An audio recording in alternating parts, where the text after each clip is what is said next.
बिस्मिल्लाहिर्रहमानिर्रहीम। अस्सलाम वालेकुम नाज़रीन, मैं अहमद फवाद हूँ और आप मेरा यूट्यूब चैनल देख रहे हैं। नाज़रीन, बड़ी खबर के साथ आज के व्लॉग में आपकी खिदमत में हाजिर हुआ हूँ और बड़ी खबर है ज़िमनी इलेक्शन के हवाले से। NA 45 कुरम, जहाँ पर 16 अक्टूबर को इलेक्शन होना था, लेकिन कुछ वजूहात की बायस इलेक्शन ना हो सका और इलेक्शन कमीशन की जानिब से 30 अक्टूबर यानी कि आज ये जो इलेक्शन है वो करवाया गया। थोड़ा सा बैकग्राउंड में शोर जो है वो होगा, इसके लिए पेश की माजरत और इसको थोड़ा अवॉइड कीजिएगा। यहाँ पर पास ही में जो काम है थोड़ा वो चल रहा है, जिसकी वजह से ये जो शोर है वो है। बहरहाल मैं अपनी आवाज़ को थोड़ी ऊंचा करके कोशिश करूँगा कि जो तफसीलात हैं वो आप तक पहुँचा सकूँ। बहरहाल ज़िमनी इलेक्शन आज हुआ है, चूँकि लॉन्ग मार्च और दीगर ख़बरों की वजह से मीडिया में उस तरह से ज़िमनी इलेक्शन को जो स्पेस है वो नहीं मिल पा रही, लेकिन ये बहुत ही इंपॉर्टेंट ज़िमनी इलेक्शन है। एक तो नाज़रीन इससे ये चीज़ प्रूव हो गई है क्योंकि इमरान खान साहब खुद इस हल्के से लड़ रहे हैं, तो वो जो नाअहली वाला फैसला था मैंने उस वक्त भी आपको बताया था। फिर बाद में जो chief justice Islamabad high court Athar Minallah साहब के रिमार्क्स थे, उसमें भी ये था कि इमरान खान साहब सिर्फ उस एक नशिस्त तक डी सीट हुए हैं, नाअहल वो नहीं हुए। तो बहरहाल एक ये भी सबूत है कि आज ये जो इलेक्शन है इस हल्के से वो इमरान खान साहब लड़ रहे हैं। तो इसलिए अगर वो इलेक्शन कमीशन का फैसला रिवर्स होता है नहीं होता है, उसके ऊपर इमरान खान साहब को कोई जो है वो फ़र्क नहीं पड़ने वाला। जो 16 अक्टूबर को उन्होंने नशिस्तें जीती वो भी उनके पास हैं और अभी ये जो 30 अक्टूबर को आज का ये जो इलेक्शन है इसमें भी इमरान खान साहब ने पार्टिसिपेट किया। और इसके अलावा जो आगे मज़ीद जब भी इलेक्शन होंगे तो इमरान खान साहब उसमें भी इलेक्शन लड़ सकेंगे। तो एक चीज़ तो यहाँ से प्रूव हो गई। बहरहाल नतीजा इस हल्के से आ चुका है। सुबह 8 बजे यहाँ पर पोलिंग का आगाज़ हो चुका था। इमरान खान साहब जो है वो बड़े मार्जिन के साथ, जो गैर हतमी गैर सरकारी नताइज हैं, चूँकि ज़ाहिर सी बात है कन्फर्म्ड ऑफिशियल नताइज अभी अनाउंस नहीं हुए, लेकिन जो ग्राउंड पे सिचुएशन है इस हवाले से डिटेल जो है वो मैं आपके साथ शेयर करूँगा। सबसे पहले तो नाज़रीन ये हल्का इंपॉर्टेंट क्यों था और इमरान खान साहब का इस हल्के से जीतना इंपॉर्टेंट क्यों था, इसका थोड़ा सा बैकग्राउंड जो है वो आप समझ लें। ये जो हल्का है इस हल्के में इमरान खान साहब और दूसरे नंबर पर जमील खान साहब JUI फे के उम्मीदवार हैं और JUI फे से इनका ताल्लुक़ है, लेकिन ओवरऑल ये पूरी जो PDM है ये पूरी PDM के उम्मीदवार हैं, यानी कि जो 11 जमातें 13 जमातें हैं ये उनकी तरफ से यहाँ पर खड़े हैं, क्योंकि नून लीग या पीपल्स पार्टी या कोई दूसरी जमात यहाँ से नहीं खड़ी हुई। इंडिपेंडेंट उम्मीदवार यहाँ से बहुत सारे खड़े हुए हैं, लेकिन जमील खान साहब JUI फे और पाकिस्तान तहरीक इंसाफ की तरफ इमरान खान साहब जो हैं वो खुद ये इलेक्शन लड़ रहे हैं। अब ये हल्का थोड़ा सा इंटरेस्टिंग इसलिए है कि 2018 में नाज़रीन ये जो हल्का था वो पाकिस्तान तहरीक इंसाफ ने नहीं जीता था। इस हल्के में हाजी मुनीर खान साहब जो थे, जिनका ताल्लुक MMA से था, उन्होंने इस हल्के में जो कामयाबी थी वो हासिल की थी और जो वोट उन्होंने हासिल किए थे वो थे 16,353। जबकि इस हल्के से दूसरे नंबर पर जो आया था वो सैयद जमाल साहब थे। उनको जो वोटों की तादाद थी वो 13,601 और उनका ताल्लुक पाकिस्तान तहरीक इंसाफ से था।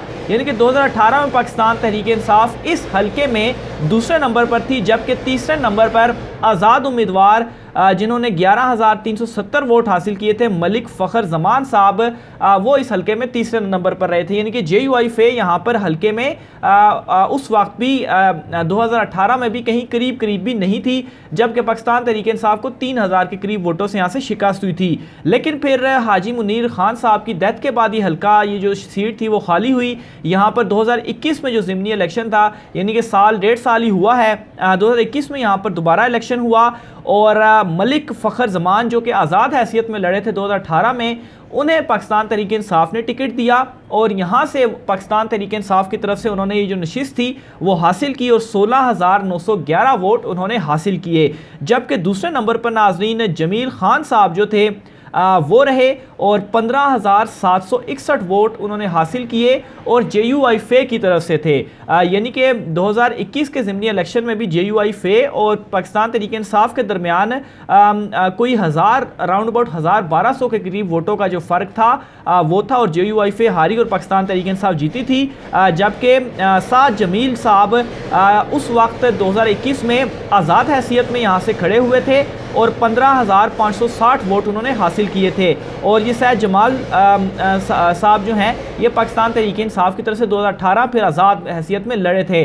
तो बहरहाल ये जो हल्का था इसमें जो जीत का मार्जिन था वो बहुत कम था और पाकिस्तान तहरीक इंसाफ इस हल्के में कोई ज़्यादा फेवरेट नहीं थी।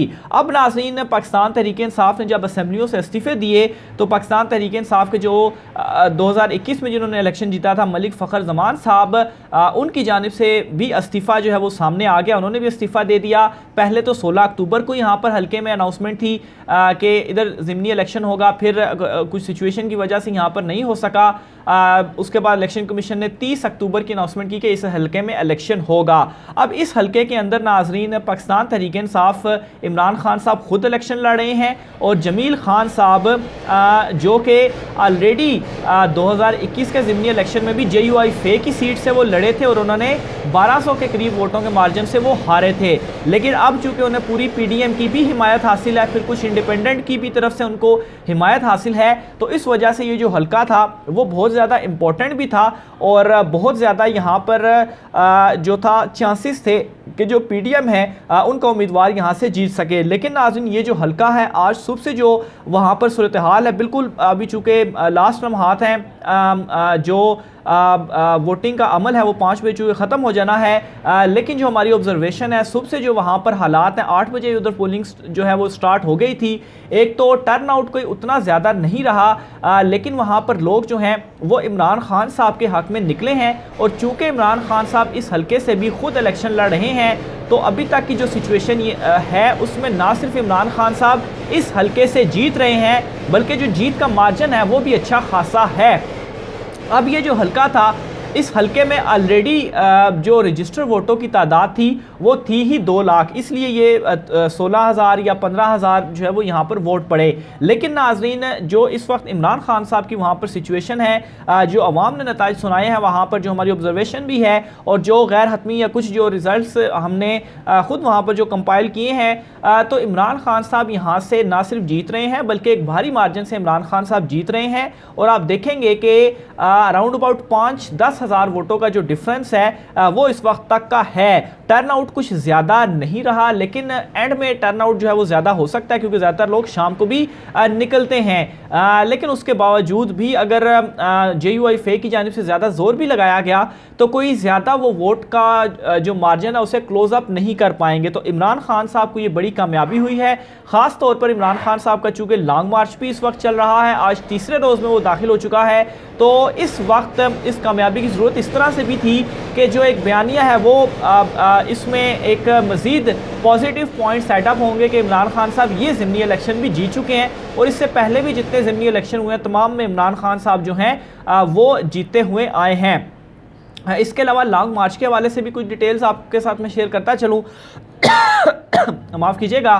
तो इमरान खान साहब के लॉन्ग मार्च का आज तीसरा रोज़ है और इसका आगाज़ आज तीसरे रोज़ भी दोबारा से किया जा चुका है और जो रिस्पांस इमरान खान साहब को मिल रहा है अनबिलीवेबल रिस्पांस है और इसी रिस्पांस के पेश नज़र इस वक्त हुकूमत की जो टांगें हैं वो वाकई काम चुकी हैं। बार बार जो है वो इस तरह से इतलात सामने आ रही हैं बैकडोर मुज़ाकरात के हवाले से, लेकिन ज़ाहिर सी बात है ऐसा हो नहीं सकता कि बैकडोर जो है वो मुज़ाकरात ना हो रहे हों। सदर आरिफ अलवी साहब जो है वो तमाम तर चीज़ों को बैकएंड पर देख रहे हैं, लेकिन इमरान खान साहब का एक मुतालबा है कि असम्बलियाँ तहलील और इलेक्शन की डेट, तो इसके बगैर इमरान खान साहब जाने नहीं वाले। और जो रिस्पांस इमरान खान साहब को मिला है उसमें इमरान खान साहब मज़ीद बेहतर अंदाज में, चूँकि ख़ास तौर पर जब वो प्रेस कॉन्फ्रेंस सामने आई थी DGI-SI और DGI-SPR साहब की जानिब से, तो उसके बाद ये जो है वो तस्वुर किया जा रहा था कि शायद पाकिस्तान तहरीक इंसाफ बैकफुट पर चली गई है। लेकिन लॉन्ग मार्च के आगाज़ के साथ ही जैसा रिस्पांस इमरान खान साहब को अवाम की तरफ से मिला है तो इमरान खान साहब वंस अगेन इस वक्त फ्रंट फुट पर आकर जो है वो खेल रहे हैं। पहले 2 दिन भी ज़बरदस्त रिस्पांस था और आज तीसरा दिन है, आगाज़ हो चुका है, लॉन्ग मार्च दोबारा से चल चुका है। 4 नवंबर का टारगेट है कि इस्लामाबाद पहुंच जाएंगे और जो जो ये इलाकों से गुजर रहे हैं इस लॉन्ग मार्च को लोग मज़ीद जो है वो इसमें शामिल हो रहे हैं। और अभी मैं आपको बताऊं कि ये लॉन्ग मार्च सिर्फ़ और सिर्फ लाहौर के अंदर ही इस वक्त मुख्तलिफ इलाकों से घूम कर जो है वो अपनी मंजिल की तरफ बढ़ रहा है। तो जो जो ये पंजाब के मुख्तलिफ हिस्सों में और आज नाज़रीन गालिबन गुजरांवाला की तरफ या गुजरात की साइड से भी बहुत सारे लोगों ने जो है वो इस लॉन्ग मार्च में शिरकत करनी है। फिर इसके अलावा जब ये KPK का जो काफ़िला है जहाँ पर इमरान खान साहब की सबसे बड़ी हिमायत और हमेशा वहीं से इमरान खान साहब को सबसे बड़ी सपोर्ट रही है, तो भी वो काफिला इमरान खान साहब के साथ शामिल नहीं हुआ। परवेज खटक साहब आपको नजर नहीं आ रहे होंगे। लेकिन नाज़रीन, जब इमरान खान साहब इस्लामाबाद पहुंचेंगे तो KPK से भी वो लोग जो है वो इमरान खान साहब के साथ शामिल होंगे। और इमरान खान साहब ने इस मार्च को 1 मिलियन मार्च का जो नाम है वो दिया है, और उन्होंने कहा है कि 1 मिलियन लोग जो है वो इकट्ठे करेंगे। अगर 1 मिलियन नहीं भी होते तो 1 लाख भी इमरान खान साहब के साथ आ जाते हैं तो इमरान खान साहब अपने जो मंजिल है इस लॉन्ग मार्च की उसको हासिल कर लेंगे। मज़ीद डिटेल भी आपसे शेयर करता रहूंगा। आज के व्लॉग से इतना ही, मुझे इजाज़त दीजिए। अल्लाह हाफिज़।